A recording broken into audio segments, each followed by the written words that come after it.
LTV Podcast. Assalamualaikum warahmatullahi wabarakatuh. Sobat LTV, berjumpa kembali dalam program podcast LTV bersama saya Gata. Kali ini kita akan berdiskusi tentang pemanfaatan lingkungan sekolah sebagai sumber belajar. Kita sudah mendatangkan narasumber yang sangat inspiratif, Bapak Basuki MPD. Assalamualaikum Pak Bas. Waalaikumsalam warahmatullahi wabarakatuh, Mas Gata. Alhamdulillah. Gimana, sehat Pak Bas? Alhamdulillah sehat. Masih semangat puasanya ya? Wah, alhamdulillah belum putus. Belum putus. Oke, keren. Oke, Pak Bas, pertama kami ingin mengucapkan selamat kepada Pak Basuki atas pencapaiannya yang sangat luar biasa. Terima kasih. Seorang Widya Iswara ahli utama. Terima kasih. Bagaimana rasanya setelah menjadi ahli utama, Pak Bas? Woi, alhamdulillah senang hati tuh berkat pertolongan Allah. Jadi selama hampir kurang 2 atau 3 tahun saya menunggu. Cukup lama ya Pak Bas? Cukup lama sekali. Jadi puncaknya itu tanggal 26 Maret tadi kami dilantik oleh Bapak Menteri Agama Republik Indonesia di Jakarta di lapangan Banteng. Jadi saya sangat bersyukur sekali sudah mencapai puncak fungsional tertinggi Widya Iswara. Terima kasih. Pada Pak Menteri, terima kasih. Pada kami juga terima kasih. Dulu sempat kita undang ke dalam program talk show-nya LTV.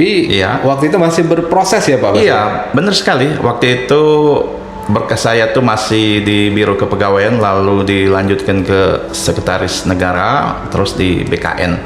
Nah, alhamdulillah berkat pertolongan Allah tadi terbitlah SK yang kami tunggu tuh. Ahli utama. Iya, merupakan keputusan Presiden.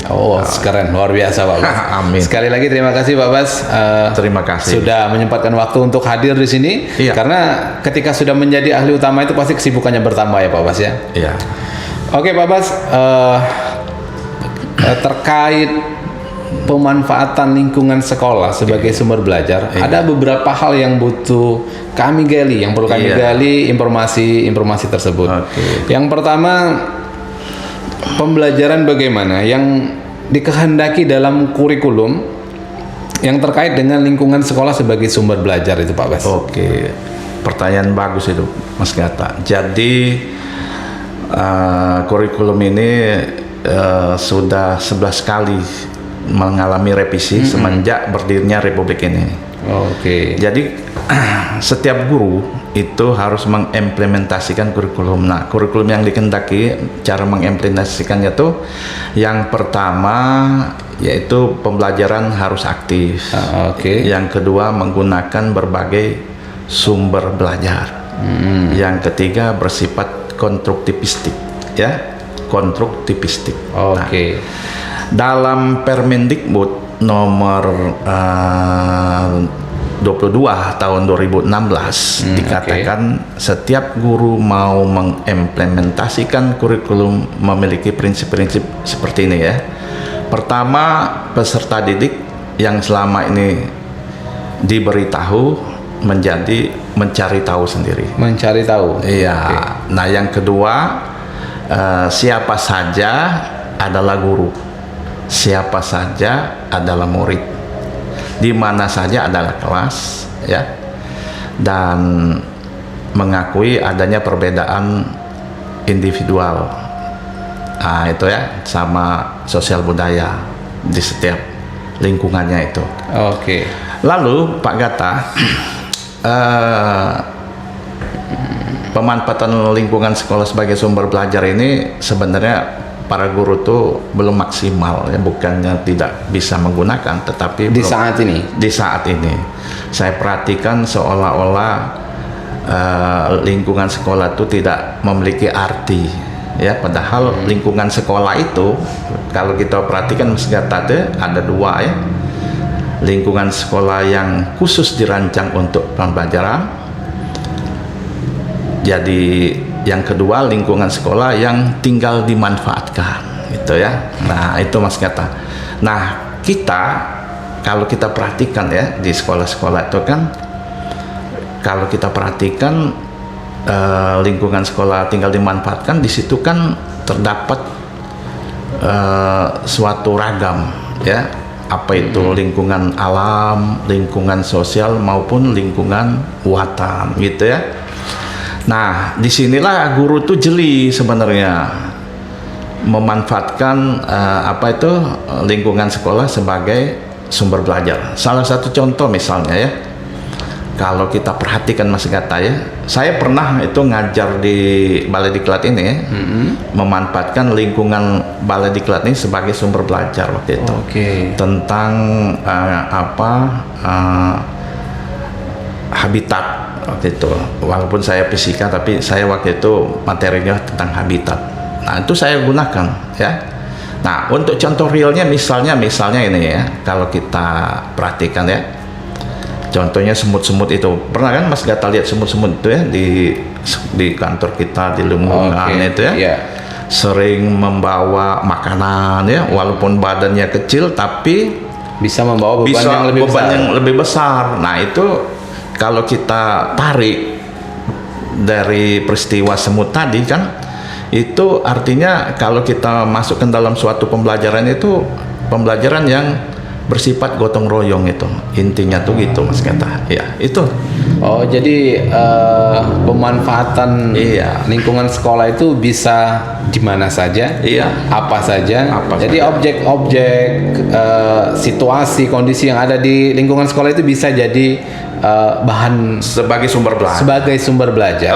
Ya itulah yang perlu guru cermati. Jadi tidak menggunakan lab yang lux, yang kira-kira yang mahal, tetapi dengan menggunakan lingkungan sekolah sebagai sumber belajar dapat meningkatkan pengetahuan, keterampilan dan sikap seorang baik guru maupun siswa peserta didik itu sendiri. Iya itu. Ya mungkin selama ini yang kita tahu guru dan siswa itu hanya memanfaatkan lingkungan itu yang sudah tinggal digunakan ya. Tidak mempelajari apa saja yang bisa kita manfaatkan yang ada di sekitar lingkungan sekolah. Tidak digali. Harusnya seorang guru tuh menggali itu. Baik Pak Bas. Selanjutnya, apakah ada kategori dari keluasan ruang lingkup lingkungan sekolah yang bisa kita manfaatkan sebagai sumber belajar? Bahwa ini kategorinya untuk pembelajaran IPA, ini untuk pembelajaran sosial dan lain-lain. Jadi begini Mas Gata.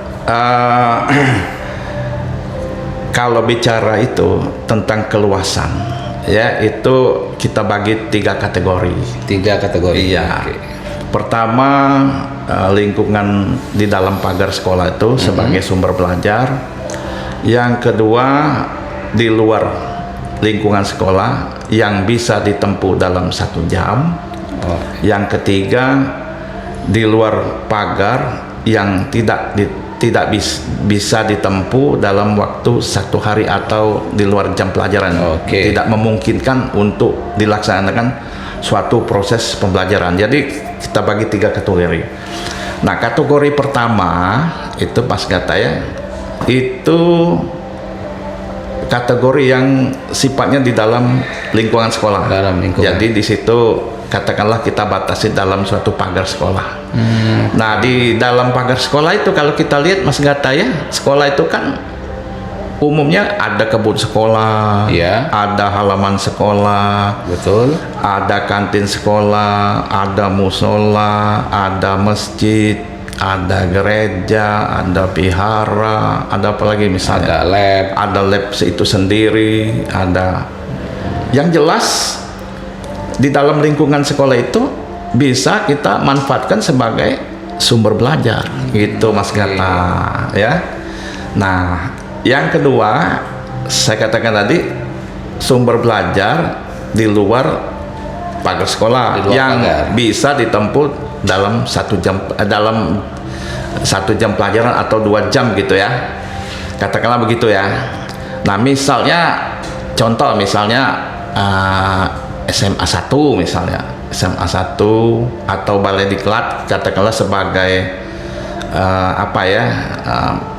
kegiatan pembelajaran di Balai Diklat. Lokasinya di Balai Diklat. Di luar Balai Diklat itu kan ada katakanlah ini ya, misalkan warung bakso, misalkan ada lagi apa ya, kantor-kantor pemerintah, misalkan ada lagi misalnya bank ya, misalkan ada lagi kalau kita perhatikan ini ya, apa ya, kantor-kantor yang lain lah gitu ya. Nah itu kalau kita melakukan suatu proses pembelajaran itu bisa, karena bisa ditempuh dalam 1 atau 2 jam pelajaran untuk kesana itu kan, jadi tidak mengurangi apa namanya waktu itu sendiri, Tidak dan memakan banyak waktu. tidak banyak memakan waktu. Jadi ibarat kata tuh apa ya, bisa dilaksanakan di dalam suatu proses pembelajaran pada saat itu, karena jaraknya kan tidak terlalu jauh, nggak gitu. Lalu ini Mas Gata, yang ketiga itu Mas Gata ya, di luar pagar sekolah tapi tidak bisa ditempuh dalam saat itu. Artinya dia tuh memerlukan waktu yang lama untuk suatu proses pembelajaran itu ya.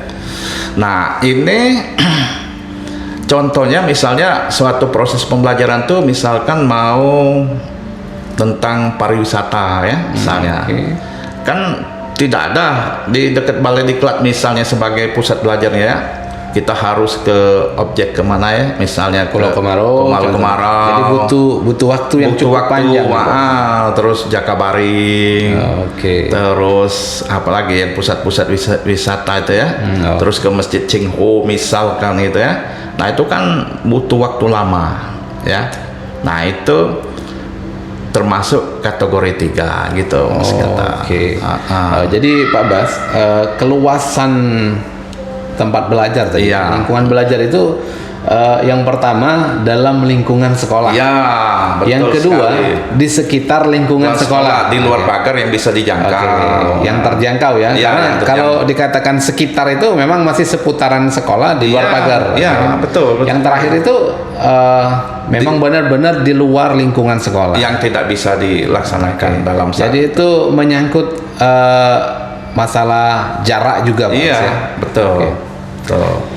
Oke Pak Bas, selanjutnya yang perlu kita gali, apakah ada tahapan-tahapan atau prosedur pemanfaatan lingkungan sekolah sebagai sumber belajar ini Pak Bas? Ya, jadi tahapannya supaya seorang guru itu bisa ini Mas Gata bisa melakukan suatu pembelajaran dengan memanfaatkan sumber belajar ya di lingkungannya. Itu pertama identifikasi, kita identifikasi berapa yang sesuai dengan atau gini, potensi lingkungan sekolah itu kita identifikasi dulu. Apa saja yang ada yang tersedia di lingkungan sekolah. Di luar lab asli ya, lab real itu ya, lab perpustakaan misalnya. Artinya memang murni digunakan sebagai sumber belajar ya, seperti saya katakan tadi, musola misalnya, halaman sekolah, kebun gitu ya. Yang kedua itu ini sinkronkan antara apa ya, fenomena yang ada atau potensi yang ada di lingkungan sekolah itu dengan kompetensi dasar yang ada di kurikulum itu. Sekarang capaian pembelajaran namanya CP ya sekarang namanya. Nah itu harus seorang guru cermat di situ. Kira-kira KD yang mana yang cocok untuk digunakan sebagai pembelajaran untuk sumber belajar lingkungan sebagai sumber belajar itu gitu ya. Nah yang ketiga menentukan metode apa yang paling cocok, metode yang akan digunakan. Yang digunakan apabila kita menggunakan lingkungan sebagai sumber belajar. Itu jadi disinilah peran guru sangat penting. Nah Mas Gata, kalau saya perhatikan guru-guru kita nih, menurut pandangan saya ya, yang saya amati itu jarang sekali menggunakan lingkungan sekolah sebagai sumber belajar. Apa mungkin atau seperti apa? Karena mungkin tidak terbiasa ya, tidak terbiasa menggunakan lingkungan sebagai sumber belajar. Makanya saya menyarankan kalau seandainya sekolah itu memang betul-betul bagus, ada tujukannya yang bagus ya. Di situ ada kebun, ada halaman, ada kantin, ada musola, itu manfaatkanlah. Jadi siswa itu tahu tentang proses pembelajaran yang sesungguhnya gitu kan, dari diberitahu menjadi mencari tahu. Jadi disitulah konsep pembelajaran yang sesungguhnya yang dikehendaki oleh kurikulum itu sendiri ya itu. Nah itu Mas Gata. Oke Pak Bas. Iya. Jadi kami ulas sedikit lagi. Iya. Jadi yang perlu diperhatikan itu yang pertama itu memetakan potensi. Iya, memetakan potensi. Betul sekali. Potensi yang potensi sumber belajar. Iya. Selanjutnya adalah mensinkronkan kompetensi dasar yang dimiliki oleh siswa terhadap potensi yang tersebut ada tadi. Iya. Selanjutnya kita cari metode yang pas. Oke. Ya, untuk dari hasil itu tadi, identifikasi tadi ya. Oke. Jadi tidak sembarang metode yang bisa digunakan untuk proses pembelajaran. Oke, gitu. Oke Pak Bas. Selanjutnya yang perlu kita ketahui, bagaimana cara mengidentifikasi potensi-potensi yang tadi sudah kita petakan agar menjadi sumber belajar yang efektif itu. Oke, terima kasih Pak Gata. Nah, di sini para guru, jadi supaya mudah ya kita menggunakan lingkungan sekolah sebagai sumber belajar, ada tipsnya ya. Yang pertama ini setelah saya buat kalau kita pertama kali menggunakan harus membuat tabel inventarisasi lingkungan sekolah sebagai sumber belajar. Tabel itu tabel potensi yang tersedia. Okay. Yang pertama ruang lingkungan sekolah ya, tadi ada 3 ya. Jadi di dalam pagar itu sendiri, di luar pagar 1 jam untuk bisa ditempuh, di luar pagar yang tidak bisa ditempuh dalam waktu relatif singkat tadi. Nah itu kita kategorikan dulu ya di dalam tabel itu. Jadi tabel itu kita bikin tabel inventarisasi lingkungan sekolah sebagai sumber belajar gitu ya Mas Gata ya. Nah setelah kita buat ruang lingkupnya ya 1, 2, 3 tadi, lalu potensi lingkungan sekolah ya, potensi lingkungan sekolah itu yang kategori 1 tadi. Per kategori? Iya, per kategori ya. Di dalam lingkungan sekolah itu ada apa saja. Nah kita harus identifikasi itu, inventarisasi ya. Misalnya ada kebun sekolah, ada kolam, ada koperasi, ada halaman sekolah, ada apalagi misalnya kantin, ada vihara, ada masjid. Itu semua kita kategorikan. Supaya kita nanti bisa mensinkronisasi antara potensi yang ada di sekolah sebagai sumber belajar dengan KD yang ada di kurikulum. Kan tujuan kita ngajarnya kan mengacu kepada kurikulum yang ada. Tidak boleh kita asal-asal ngajarkan gitu ya. Nah lalu kita buat mata pelajaran yang relevan ya, mata pelajaran misalnya agama, PAI, terus bahasa Inggris, terus bahasa Indonesia. Apa yang ada di mata pelajaran yang di sekolah itu kita masukkan ke dalam tabel inventarisasi tadi ya gitu, supaya mana yang, sekali lagi saya katakan, mana yang cocok kira-kira dengan KD-KD yang ada di kurikulum itu, baik kurikulum 2013 maupun kurikulum Merdeka dan terakhir kurikulum nasional misalnya kan itu. Nah itu kita cocokkan ya. Memang tidaklah mudah ya, tetapi dengan bantuan tabel tadi kita memudahkan dalam proses pembelajaran nantinya ya kan, itu Mas Gata ya. Nah, misalkan lagi berikut Mas Gata, kita apa yang kategori 2 tadi? Ini di luar pagar tapi sekitar lingkungan sekolah. Lingkungan sekolah misalnya. Di situ bisa saja kita kebetulan sekolah kita tuh di belakangnya sawah. Nah, sawah gitu ya. Lalu kebetulan di belakang sekolah kita kebun karet. Kan bisa itu kan? Ya benar Mas Gata. Betul. Nah, lalu di belakang sekolah kita atau samping atau kanan kiri lapangan, lalu bisa saja pabrik misalkan, bisa saja perkantoran, itu kita identifikasi lalu kita masukkan dalam suatu cek mata pelajaran tadi, kira-kira cocok mata pelajaran apa yang di luar lingkungan sekolah yang bisa dijangkau itu kan, kita list cek gitu ya. Nah biar tahu, oh ini sinkron, ini tidak sinkron gitu ya. Itu saya katakan tadi untuk memudahkan dalam sinkronisasi antara potensi yang ada terhadap kompetensi dasar atau capaian kompetensi yang ada di kurikulum. Nah yang ketiga itu di luar pagar ya sekolah, lingkungan sekolah tadi yang tidak bisa dijangkau oleh proses pembelajaran dalam saat itu, ya kan? Nah itu misalnya apa ya, kita ke Pulau Kemarau misalnya, kalau di Palembangnya nah ya, terus ke mana lagi, ke Cengho, Masjid Cengho misalnya, ke PT Pusri misalnya, ke apa ya, kebun binatang. Oh di sini ada kebun binatang. Punti kayu Pak. Iya, punti kayu. Terus ke mana itu, perkebunan Sumbawa misalnya. Ya. Apalagi itu kira-kira tuh. Kalau ke Banyuasin itu sekitar itu ya. Kalau ke Praboli kemana? Ke Pertamina misalnya, pusat-pusat kilang minyak Pertamina itu.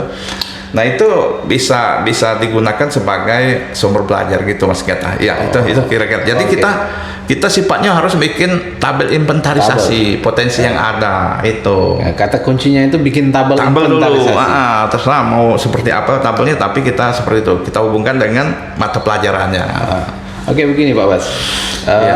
Yang pertama kali kita identifikasi itu kan adalah yang ada dalam lingkungan sekolah. Iya, betul sekali. Karena secara jarak itu sangat dekat ya. Ya. Setelah kita inventarisasi dan kita cocokkan dengan KD, kalau seandainya potensi-potensi itu kita rasa kurang, kita anggaplah di suatu sekolah itu potensinya sedikit. Apakah boleh itu di dalam inventarisasi itu kita usulkan bahwasanya seharusnya sekolah kita ini butuh ini, tersedia suatu fasilitas lain yang bisa kita jadikan potensi, kita usulkan dalam tabel itu. Apakah boleh itu Pak Bas? Boleh saja. Jadi justru itu yang lebih bagus dibanding kita mana apa adanya kan.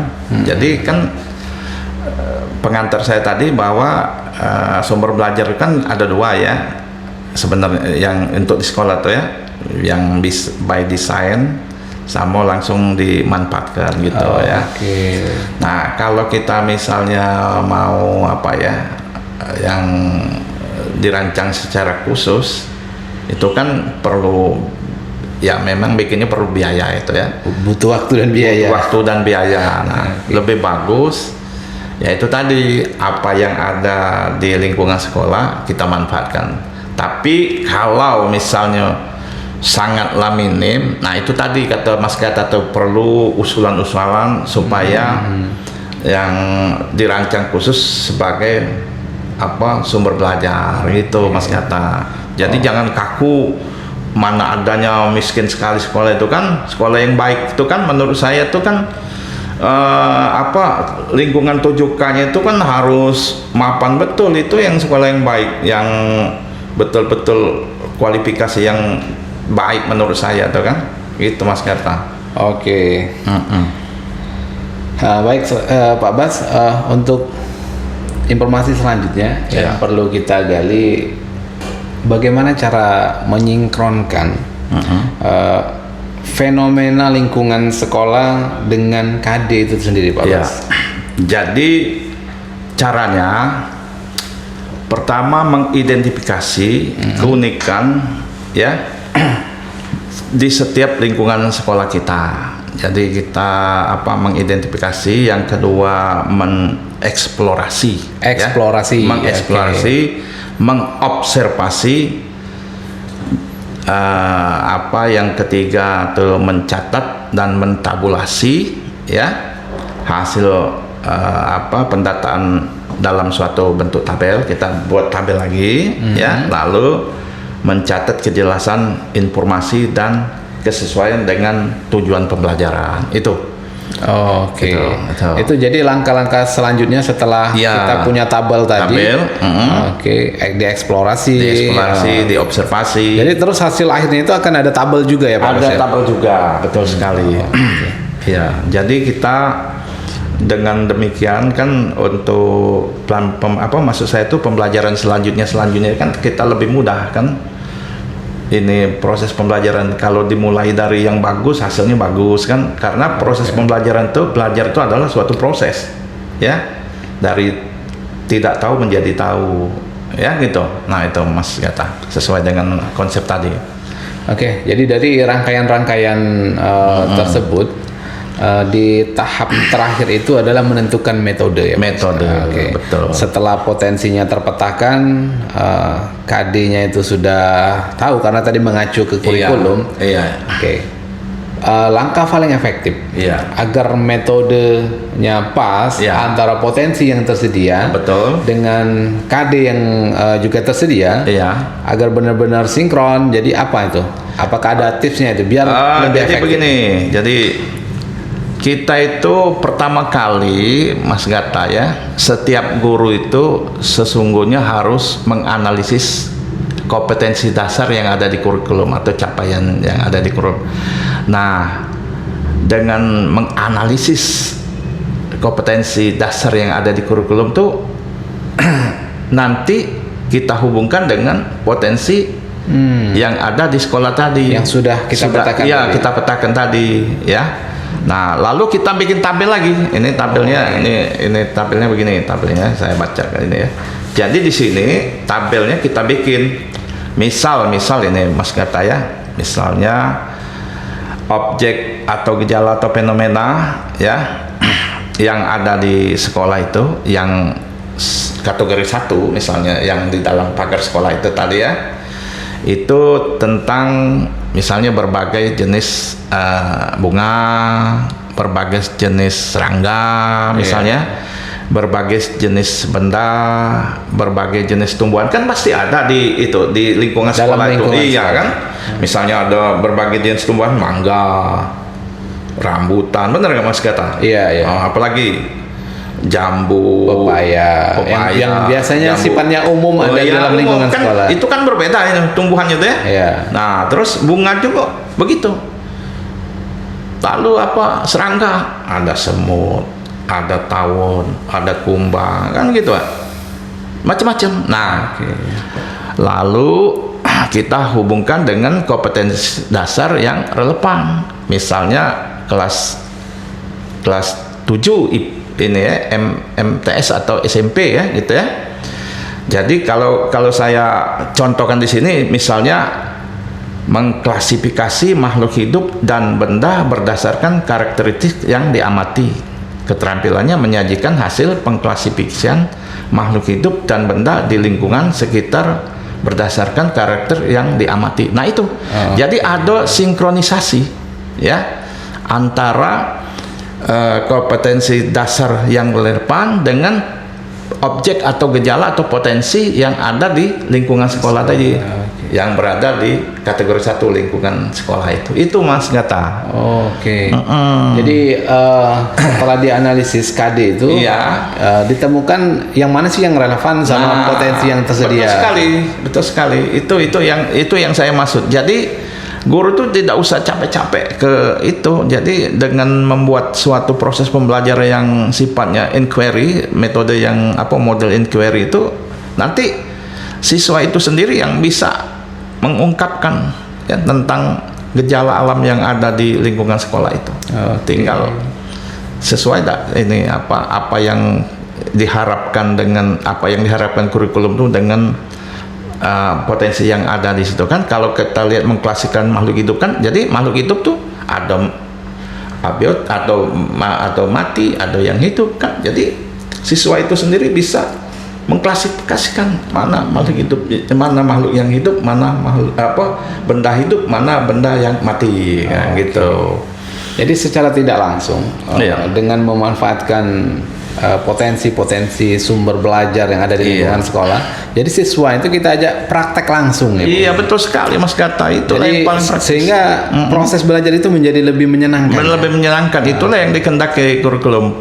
Pembelajaran harus aktif, Harus ya. aktif. Menggunakan berbagai sumber belajar, aneka sumber belajar, kan nggak bersifat konstruktivistik.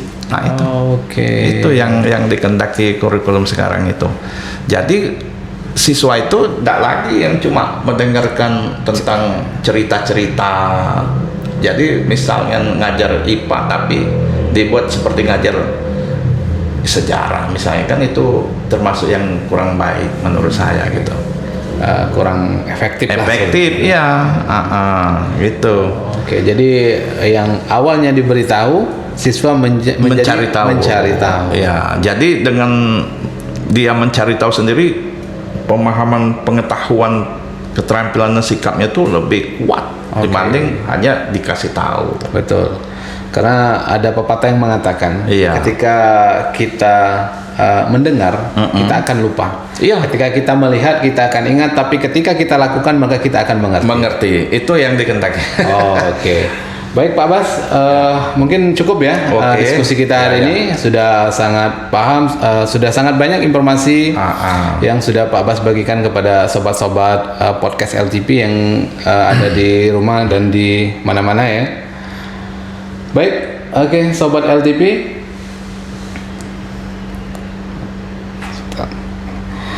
Dengan memanfaatkan lingkungan sekolah sebagai sumber belajar yang efektif, maka proses belajar mengajar itu akan menjadi lebih asik dan lebih menyenangkan.